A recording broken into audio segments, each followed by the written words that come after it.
اعوذ باللہ من الشیطان الرجیم بسم اللہ الرحمن الرحیم اولم یر الانسان انا خلقناہ من نطفة فاذا هو خصیم مبین وضرب لنا مثلا ونسی خلقہ قال من يحيي العظام وهي رميم صدق اللہ العظیم رب اشرح لي صدری ويسر لي امری واحلل عقدۃ من لسانی یفقہوا قولی آمین یا رب العالمین۔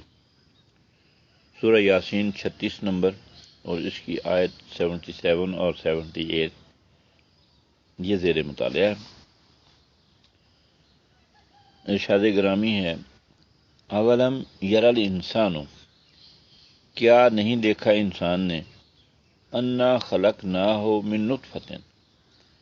کہ بے شک ہم ہی نے پیدا کیا انسان کو پانی کی ایک بوند سے، فاذا ہوا خصیم مبین، اور پس وہ ہو گیا کھلا جھگڑالو، وضرب لنا مثلا، وہ ہمارے لیے مثالیں بیان کرتا ہے، ونسی خلقہ، اور اپنی تخلیق کو بھول گیا، قال من یحیی العظام وہی رمیم، اور وہ کہتا ہے کون ہڈیوں کو زندہ کرے گا جبکہ وہ بوسیدہ ہو چکی ہوں گی۔ دو آیات جن کا آپس میں بھی بڑا ربط ہے، مختصر بھی ہیں اور بڑی جامع بھی ہیں۔ پہلی آیت کا میسج سمجھ لیتے ہیں کہ کیا انسان نے اس حقیقت پہ غور نہیں کیا کہ اسے ہم ہی نے پیدا کیا اور وہ بھی پانی کی ایک بوند سے، پھر اس کمزوری کی حالت سے اس کا جسمانی وجود بنایا، گوشت بنایا، ہڈیاں بنائیں، پروان چڑھایا اندھیروں میں ماں کے پیٹ کے اندر، اور پھر ایک تسویہ کرنے کے بعد، روح کو شامل کرنے کے بعد ایک وہ جیتا جاگتا انسان دنیا میں آ گیا۔ اس کمزوری کی حالت سے پھر اللہ نے اسے توانائیاں بخشیں، اسے صلاحیتوں سے نوازا، اسے وسائل دیے، اسے عقل اور علم جیسی نعمتیں دیں، جس کا نتیجہ تو یہ ہونا چاہیے تھا کہ وہ اپنے مالک کو، اپنے خالق کو پہچان لیتا، اور اللہ رب العزت نے اس کے لیے خصوصی اہتمام بھی فرمایا کہ اپنے تعارف کے لیے انبیاء علیہ السلام کو انسانوں میں بھیجا، جو کہ اللہ کا اصل تعارف ہے۔ لیکن لوگوں کا معاملہ بالعموم ایسا ہی ہوا کہ کچھ لوگ تو ہیں جنہوں نے رسولوں کی، انبیاء کی اس دعوت کو، توحید کی دعوت کو قبول کیا، وہ بلیورز کہلائے، ایمان لانے والے، اعتماد کرنے والے، بات کو ماننے والے۔ اور اکثریت کا معاملہ یہ ہوا کہ انہوں نے رسولوں کی بات کو مانا ہی نہیں۔ تو اب جب نہیں مانا تو پھر بجائے اس کے کہ وہ اللہ کو پہچانتے، اللہ کی معرفت حاصل کرتے، وہ کھلے طور پہ جھگڑالو ہو گئے، بات بات پہ